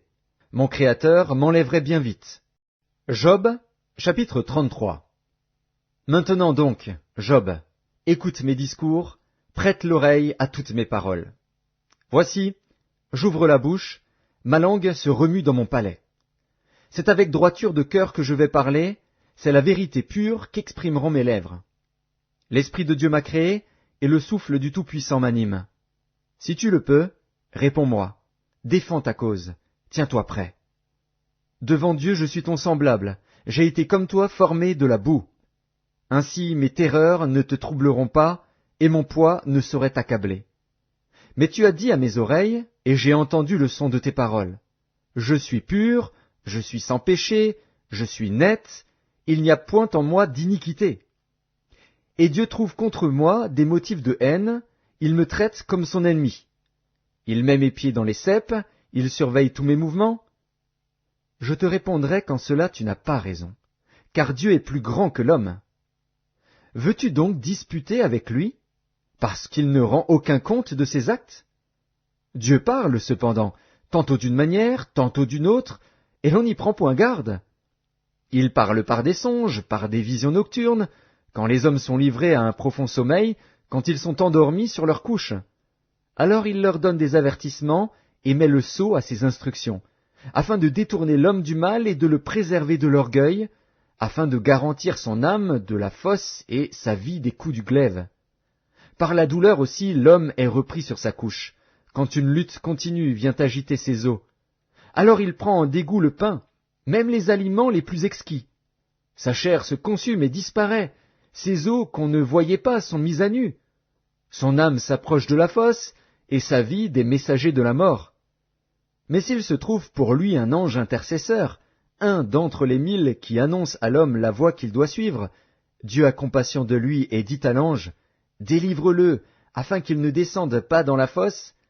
J'ai trouvé une rançon. » Et sa chair a plus de fraîcheur qu'au premier âge. Il revient au jour de sa jeunesse. Il adresse à Dieu sa prière, et Dieu lui est propice, lui laisse voir sa face avec joie, et lui rend son innocence. Il chante devant les hommes et dit, « J'ai péché, j'ai violé la justice, et je n'ai pas été puni comme je le méritais. Dieu a délivré mon âme pour qu'elle n'entrât pas dans la fosse, et ma vie s'épanouit à la lumière. » Voilà tout ce que Dieu fait, 2 fois, 3 fois, avec l'homme, pour ramener son âme de la fosse, pour l'éclairer de la lumière des vivants. Sois attentif, Job, écoute-moi, tais-toi, et je parlerai. Si tu as quelque chose à dire, réponds-moi, parle, car je voudrais te donner raison. Si tu n'as rien à dire, écoute-moi, tais-toi, et je t'enseignerai la sagesse. Job, chapitre 34. Élihu reprit et dit, « Sages, écoutez mes discours. Vous qui êtes intelligents, prêtez-moi l'oreille. Car l'oreille discerne les paroles, comme le palais savoure les aliments. Choisissons ce qui est juste, voyons entre nous ce qui est bon. Job dit, je suis innocent, et Dieu me refuse justice. J'ai raison, et je passe pour menteur. Ma plaie est douloureuse, et je suis sans péché. Y a-t-il un homme semblable à Job, buvant la raillerie comme l'eau, marchant en société de ceux qui font le mal, cheminant de pair avec les impies? Car il a dit, il est inutile à l'homme de mettre son plaisir en Dieu. Écoutez-moi donc, hommes de sens, loin de Dieu l'injustice, loin du Tout-Puissant l'iniquité. Il rend à l'homme selon ses œuvres, il rétribue chacun selon ses voies. Non, certes, Dieu ne commet pas l'iniquité, le Tout-Puissant ne viole pas la justice. Qui l'a chargé de gouverner la terre? Qui a confié l'univers à ses soins? S'il ne pensait qu'à lui-même, s'il retirait à lui son esprit et son souffle, toute chair périrait soudain, et l'homme rentrerait dans la poussière. Si tu as de l'intelligence, écoute ceci, prête l'oreille au son de mes paroles. Un ennemi de la justice régnerait-il? Et condamneras-tu le juste, le puissant, qui proclame la méchanceté des rois et l'iniquité des princes, qui n'a point égard à l'apparence des grands et ne distingue pas le riche du pauvre, parce que tous sont l'ouvrage de ses mains? En un instant, ils perdent la vie. Au milieu de la nuit, un peuple chancelle et périt. Le puissant disparaît, sans la main d'aucun homme. Car Dieu voit la conduite de tous, il a les regards sur les pas de chacun. Il n'y a ni ténèbres, ni ombre de la mort, où puissent se cacher ceux qui commettent l'iniquité. Dieu n'a pas besoin d'observer longtemps, pour qu'un homme entre en jugement avec lui. Il brise les grands sans information, et il met d'autres à leur place. Car il connaît leurs œuvres, il les renverse de nuit, et ils sont écrasés. Il les frappe comme des impies, à la face de tous les regards. En se détournant de lui, en abandonnant toutes ses voies, ils ont fait monter à Dieu le cri du pauvre, ils l'ont rendu attentif au cri des malheureux. S'il donne le repos, qui répandra le trouble? S'il cache sa face, qui pourra le voir?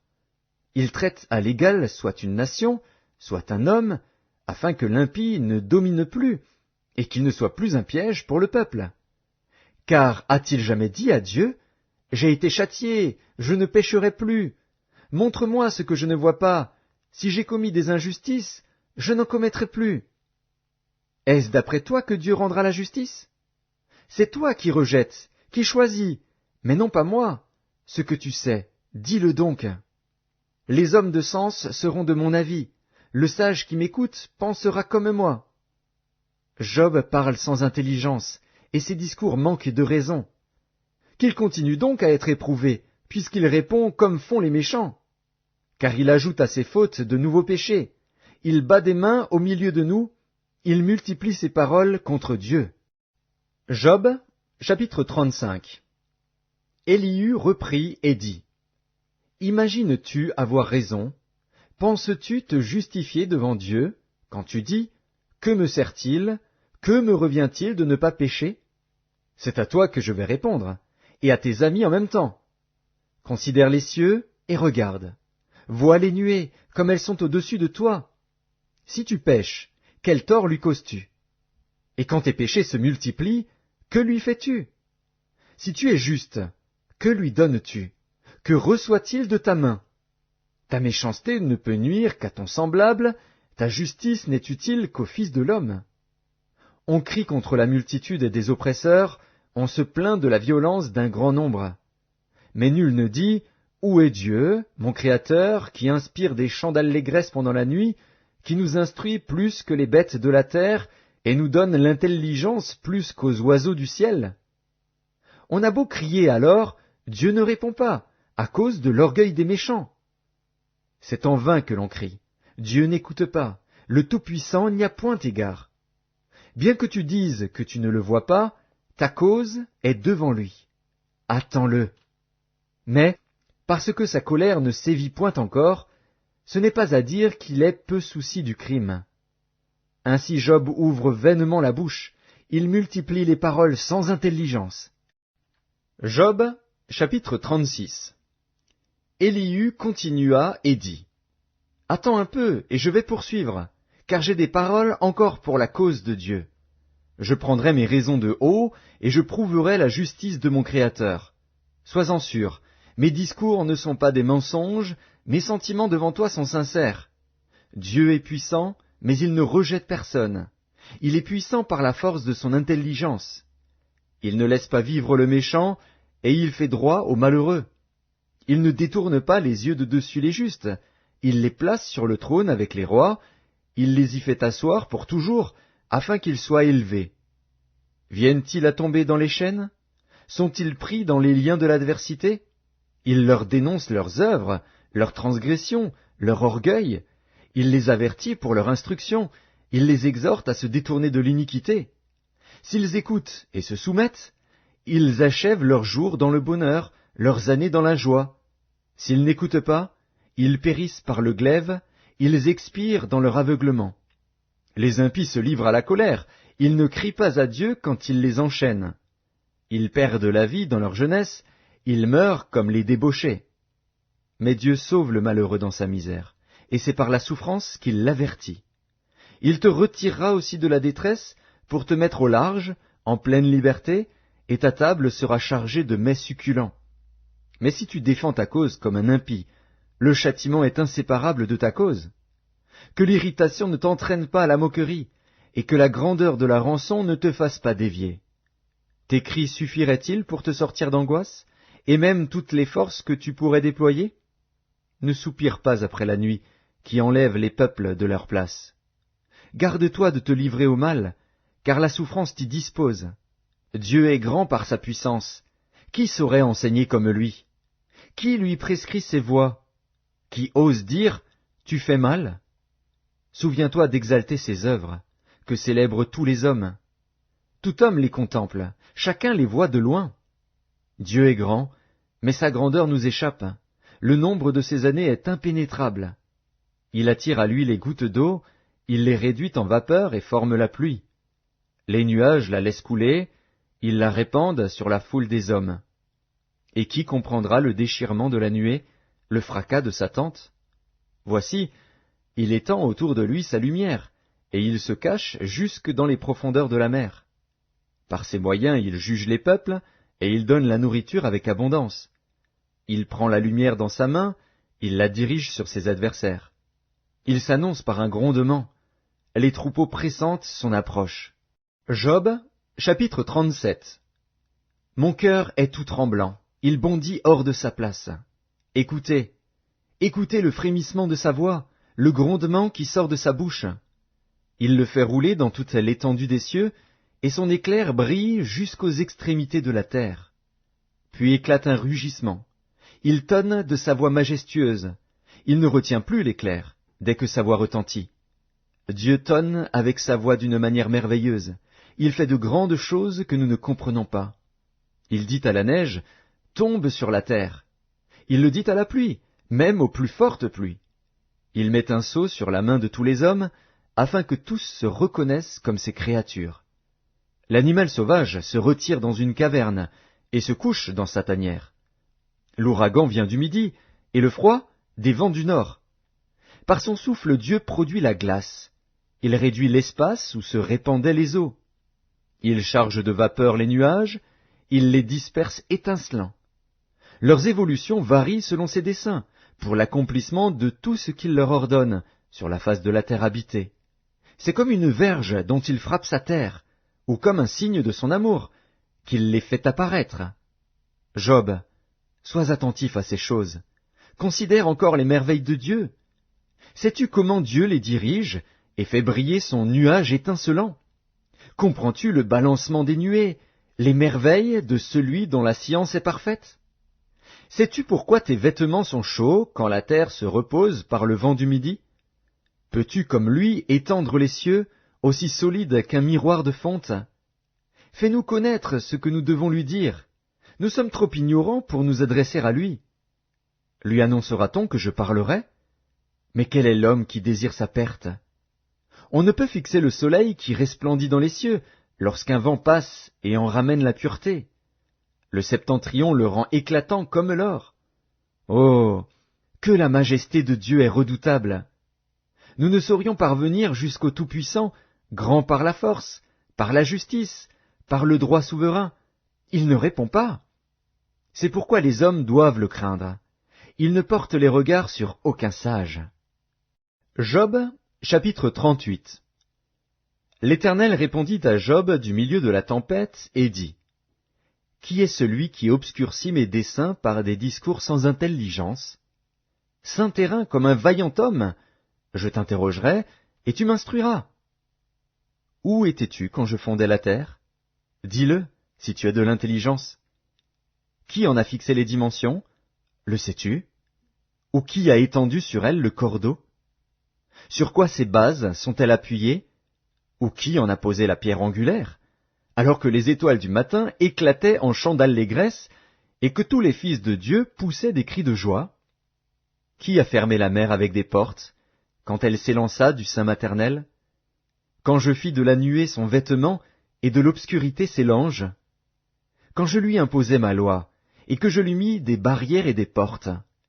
Quand je dis, tu viendras jusqu'ici, tu n'iras pas au-delà, ici s'arrêtera l'orgueil de tes flots? Depuis que tu existes, as-tu commandé au matin? As-tu montré sa place à l'aurore, pour qu'elle saisisse les extrémités de la terre, et que les méchants en soient secoués? Pour que la terre se transforme comme l'argile qui reçoit une empreinte, et qu'elle soit parée comme d'un vêtement? pour que les méchants soient privés de leur lumière, et que le bras qui se lève soit brisé? As-tu pénétré jusqu'aux sources de la mer? T'es-tu promené dans les profondeurs de l'abîme? Les portes de la mort t'ont-elles été ouvertes? As-tu vu les portes de l'ombre de la mort? As-tu embrassé du regard l'étendue de la terre? Parle, si tu sais toutes ces choses. Où est le chemin qui conduit au séjour de la lumière? Et les ténèbres, où ont-elles leur demeure? Peux-tu les saisir à leurs limites et connaître les sentiers de leur habitation? Tu le sais, car alors tu étais né, et le nombre de tes jours est grand. Es-tu parvenu jusqu'aux amas de neige? As-tu vu les dépôts de grêle, que je tiens en réserve pour les temps de détresse, pour les jours de guerre et de bataille? Par quel chemin la lumière se divise-t-elle, et le vent d'Orient se répand-il sur la terre? Qui a ouvert un passage à la pluie, et tracé la route de l'éclair et du tonnerre, pour que la pluie tombe sur une terre sans habitants, sur un désert où il n'y a point d'homme? Pour qu'elle abreuve les lieux solitaires et arides, et qu'elle fasse germer et sortir l'herbe? La pluie a-t-elle un père? Qui fait naître les gouttes de la rosée? Du sein de qui sort la glace, et qui enfante le frimas du ciel, pour que les eaux se cachent comme une pierre, et que la surface de l'abîme soit enchaînée? Noues-tu les liens des Pléiades, ou détaches-tu les cordages de l'Orient? Fais-tu paraître en leur temps les signes du zodiaque, et conduis-tu la grande ours avec ses petits? Connais-tu les lois du ciel? Règles-tu son pouvoir sur la terre? Élèves-tu la voix jusqu'aux nuées, pour appeler à toi des torrents d'eau? Lances-tu les éclairs? Partent-ils? Te disent-ils, nous voici? Qui a mis la sagesse dans le cœur, ou qui a donné l'intelligence à l'esprit? Qui peut avec sagesse compter les nuages, et verser les outres des cieux, pour que la poussière se mette à ruisseler, et que les mottes de terre se collent ensemble?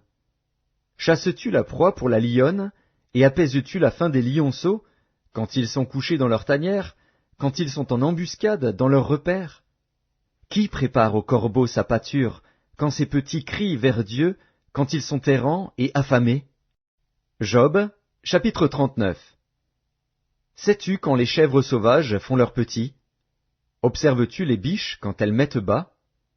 Comptes-tu les mois pendant lesquels elles portent, et connais-tu l'époque où elles enfantent? Elles se courbent, laissent échapper leur progéniture, et sont délivrées de leur douleur. Leurs petits prennent de la vigueur et grandissent en plein air, ils s'éloignent et ne reviennent plus auprès d'elles. Qui met en liberté l'âne sauvage, et l'affranchit de tout lien? J'ai fait du désert son habitation, de la terre salée sa demeure. Il se rit du tumulte des villes, il n'entend pas les cris d'un maître. Il parcourt les montagnes pour trouver sa pâture, il est à la recherche de tout ce qui est vert. Le buffle veut-il être à ton service? Passe-t-il la nuit vers ta crèche? L'attaches-tu par une corde pour qu'il trace un sillon? Va-t-il après toi briser les mottes des vallées? Te reposes-tu sur lui, parce que sa force est grande? Lui abandonnes-tu le soin de tes travaux? Te fies-tu à lui pour la rentrée de ta récolte? Est-ce lui qui doit l'amasser dans ton air? L'aile de l'autruche se déploie joyeuse, on dirait l'aile, le plumage de la cigogne. Mais l'autruche abandonne ses œufs à la terre, et les fait chauffer sur la poussière. Elle oublie que le pied peut les écraser, qu'une bête des champs peut les fouler. Elle est dure envers ses petits, comme s'ils n'étaient point à elle. Elle ne s'inquiète pas de l'inutilité de son enfantement. Car Dieu lui a refusé la sagesse, il ne lui a pas donné l'intelligence en partage. Quand elle se lève et prend sa course, elle se rit du cheval et de son cavalier. Est-ce toi qui donnes la vigueur au cheval, et qui revêt son cou d'une crinière flottante? Le fais-tu bondir comme la sauterelle? Son fier hennissement répand la terreur. Il creuse le sol et se réjouit de sa force, il s'élance au-devant des armes. Il se rit de la crainte, il n'a pas peur, il ne recule pas en face de l'épée. Sur lui retentit le carquois, brille la lance et le javelot. Bouillonnant d'ardeur, il dévore la terre, il ne peut se contenir au bruit de la trompette. Quand la trompette sonne, il dit « En avant !» Et de loin il flaire la bataille, la voix tonnante des chefs et les cris de guerre. Est-ce par ton intelligence que l'épervier prend son vol et qu'il étend ses ailes vers le midi? Est-ce par ton ordre que l'aigle s'élève et qu'il place son nid sur les hauteurs? C'est dans les rochers qu'il habite, qu'il a sa demeure, sur la cime des rochers, sur le sommet des monts. De là il épie sa proie, il plonge au loin les regards. Ses petits boivent le sang, et là où sont des cadavres, l'aigle se trouve. Job, chapitre 40. L'Éternel, s'adressant à Job, dit: Celui qui dispute contre le Tout-Puissant est-il convaincu? Celui qui conteste avec Dieu a-t-il une réplique à faire? Job répondit à l'Éternel et dit: Voici, je suis trop peu de choses. Que te répliquerai-je? Je mets la main sur ma bouche. J'ai parlé une fois, je ne répondrai plus. 2 fois, je n'ajouterai rien.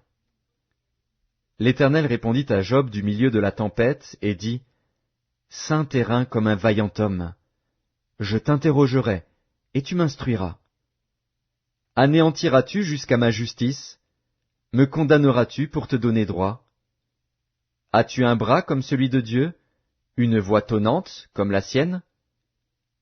Orne-toi de magnificence et de grandeur, revêt-toi de splendeur et de gloire. Répands les flots de ta colère, et d'un regard abaisse les hautains. D'un regard humilie les hautains, écrase sur place les méchants. Cache-les tous ensemble dans la poussière, enferme leur front dans les ténèbres. Alors je rends hommage à la puissance de ta droite. Voici l'hippopotame, à qui j'ai donné la vie comme à toi. Il mange de l'herbe comme le bœuf. Le voici. Sa force est dans ses reins, et sa vigueur dans les muscles de son ventre. Il plie sa queue aussi ferme qu'un cèdre, les nerfs de ses cuisses sont entrelacés.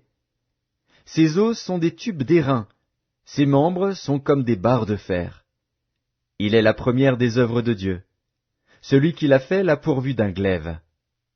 Il trouve sa pâture dans les montagnes, où se jouent toutes les bêtes des champs. Il se couche sous les lotus, au milieu des roseaux et des marécages. Les lotus le couvrent de leur ombre, les saules du torrent l'environnent. Que le fleuve vienne à déborder, il ne s'enfuit pas. Que le Jourdain se précipite dans sa gueule, il reste calme. Est-ce à force ouverte qu'on pourra le saisir? Est-ce au moyen de filets qu'on lui percera le nez? Job, chapitre 41. Prendras-tu le crocodile à l'hameçon? Saisiras-tu sa langue avec une corde? Mettras-tu un jonc dans ses narines? Lui perceras-tu la mâchoire avec un crochet? Te pressera-t-il de supplications? Te parlera-t-il d'une voix douce? Fera-t-il une alliance avec toi pour devenir à toujours ton esclave? Joueras-tu avec lui comme avec un oiseau?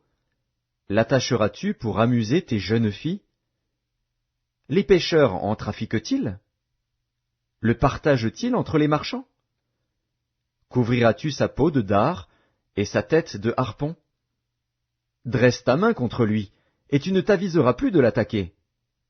Voici, on est trompé dans son attente. À son seul aspect, n'est-on pas terrassé? Nul n'est assez hardi pour l'exciter. Qui donc me résisterait en face? De qui suis-je le débiteur? Je le payerai. Sous le ciel tout m'appartient. Je veux encore parler de ses membres, et de sa force, et de la beauté de sa structure. Qui soulèvera son vêtement? Qui pénétrera entre ses mâchoires? Qui ouvrira les portes de sa gueule? Autour de ses dents habite la terreur. Ses magnifiques et puissants boucliers sont unis ensemble comme par un sceau.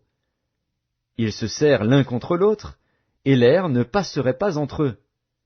Ce sont des frères qui s'embrassent, se saisissent, demeurent inséparables. Ses éternuements font briller la lumière. Ses yeux sont comme les paupières de l'aurore.